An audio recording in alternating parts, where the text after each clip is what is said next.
Pocket FM पर आप सुन रहे हैं कितनी मोहब्बत है। ऑथर संजना किरोड़ीवाल, मेरे यानी सोना के साथ। सुबह अक्षत देर तक सोता रहा।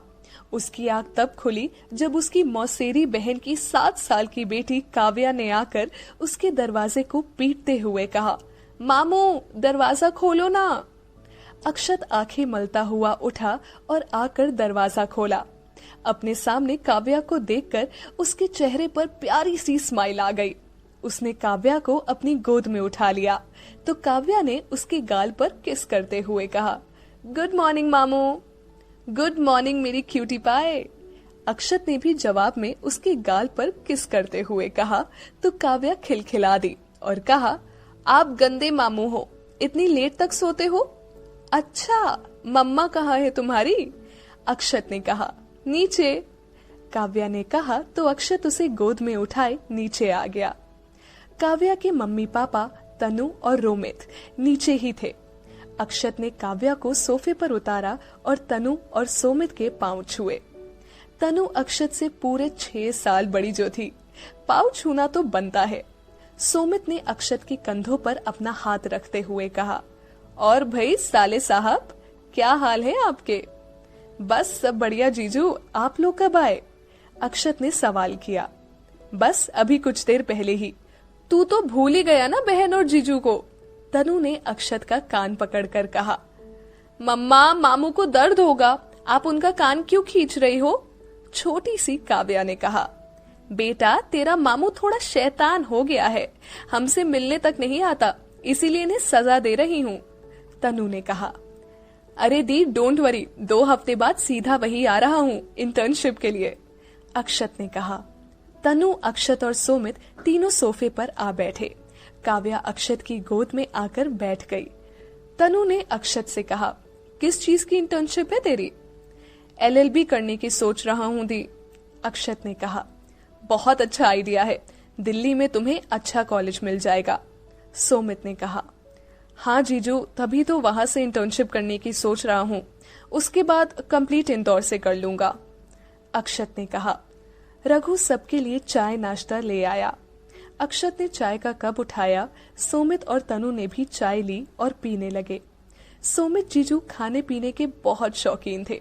उन्होंने जैसे ही चाय का एक घूंट भरा और कहा, भाई वाह, कमाल की चाय बनी है, मौसी जी ने बनाई है?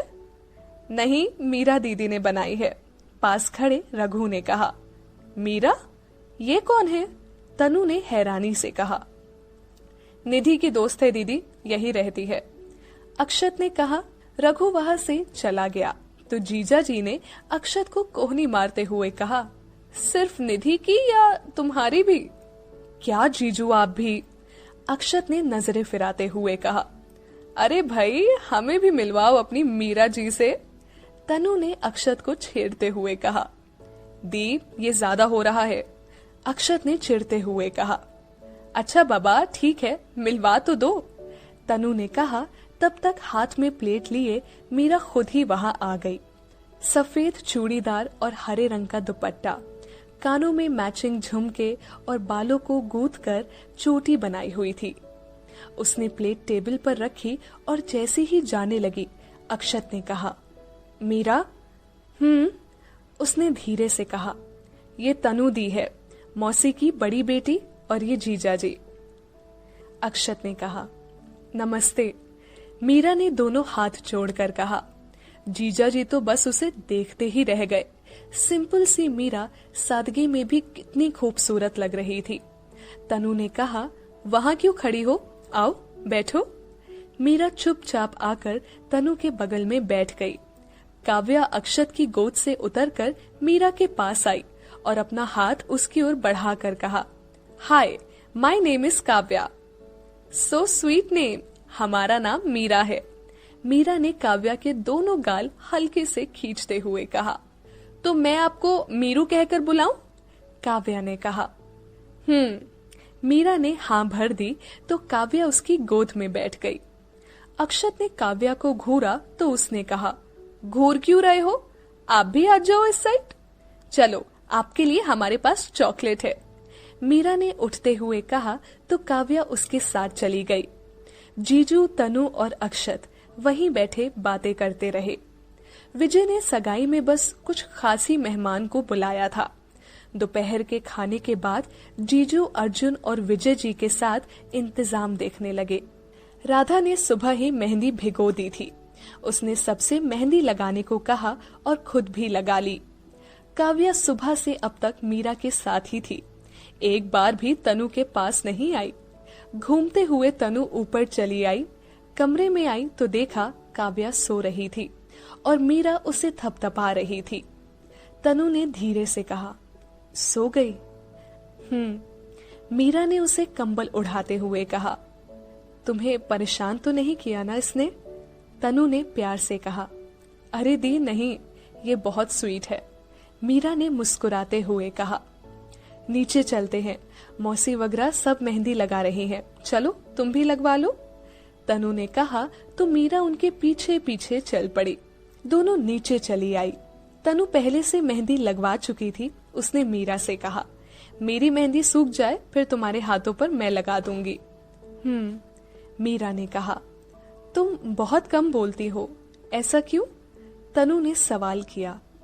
ऐसी बात नहीं है, जैसे जैसे जानने लगेंगे बोलने लगेंगे। मीरा ने झिझकते हुए कहा, लो इसमें जानना पहचानना क्या, अक्षत की दी हूँ, तुम भी मुझे दी ही समझो और उनको अपना जीजू। तनु ने बाहर खड़े सोमित की ओर इशारा करके कहा। मीरा मुस्कुरा दी और वही तनु के पास बैठ गई। कुछ देर बाद अक्षत आया और राधा से कहा, माँ भाभी का गिफ्ट लेना तो भूल ही गया मैं। तो अब जाकर ले आ बेटा, राधा ने कहा। हाँ लेकिन लड़कियों के लिए गिफ्ट कैसे लूं? आप में से कोई चलो ना मेरे साथ, अक्षत ने तनु की बगल में बैठते हुए कहा। हम सबके हाथों में मेहंदी लगी है, एक काम कर तू मीरा को साथ ले जा, राधा ने कहा। लेकिन हम, मीरा ने बोलना चाहा लेकिन राधा बीच में ही बोल पड़ी। हाँ बेटा, हम लोग तो जा नहीं पाएंगे, तुम चली जाओ। जी आंटी, मीरा ने उठते हुए कहा। बाय माँ, बाय दादी। तनु दी, आपको कुछ चाहिए? अक्षत ने कहा तो तनु ने उसे नीचे झुकने का इशारा किया और उसके कान में कहा, भाभी। अक्षत मुस्कुराए बिना रह नहीं सका और चला गया। मीरा को साथ लेकर अक्षत बाहर आया। अर्जुन और सोमित भी खड़े थे बाहर। मीरा और अक्षत को साथ जाते देखकर सोमित जीजू ने कहा, यार साले साहब एक बात कहूं? हाँ जीजा जी, अर्जुन ने कहा। इन दोनों के बीच कुछ है क्या? जीजू ने अर्जुन की ओर देखकर पूछा। कभी लगता है बहुत कुछ है, कभी लगता है कुछ भी नहीं, अर्जुन ने कहा। अगर कुछ हुआ तो इनकी जोड़ी सबसे बेस्ट होगी, सादगी और गुस्से का मिक्सअप होगा इनका रिश्ता, जीजू ने जाती हुई गाड़ी को देखकर कहा। रास्ते भर मीरा और अक्षत खामोश रहे। मार्केट पहुंचकर अक्षत ने गाड़ी एक साइड लगाई। उसने मीरा को उतरने को कहा और खुद भी उतरकर उसके साथ साथ चलने लगा। अभी दोनों कुछ ही दूर चले थे कि तभी सामने से आती लड़की अक्षत से टकरा गई। अक्षत कुछ कहता इससे पहले ही लड़की उस पर भड़क उठी और कहा, अंधे हो, दिखाई नहीं देता? आप खुद देखकर नहीं चल रही हैं। अक्षत ने बहुत ही शांति से कहा। तभी लड़की के साथ वाला लड़का भड़क गया और कहा, लड़की के सामने ज्यादा हीरो बन रहा है क्या? लिसन ब्रो, मेरी कोई गलती नहीं है, यही सामने से आ रही थी, मैं सॉरी बोल देता हूँ, आई एम सॉरी, अक्षत ने कहा। शट अप, पहले जानबूझकर धक्का दो और फिर सॉरी बोलो। तुम लड़कों को तो बहाना चाहिए लड़कों को छूने का, लड़की ने कहते हुए अक्षत को मारने के लिए जैसे ही अपना हाथ उठाया, मीरा ने बीच में उसका हाथ रोकते हुए कहा, गलती आपकी है, आप रॉन्ग साइड से आ रही हैं, इसके बाद भी ये आपसे सॉरी कह रहे हैं तो आप इन पर हाथ उठा रही हैं, सही नहीं है।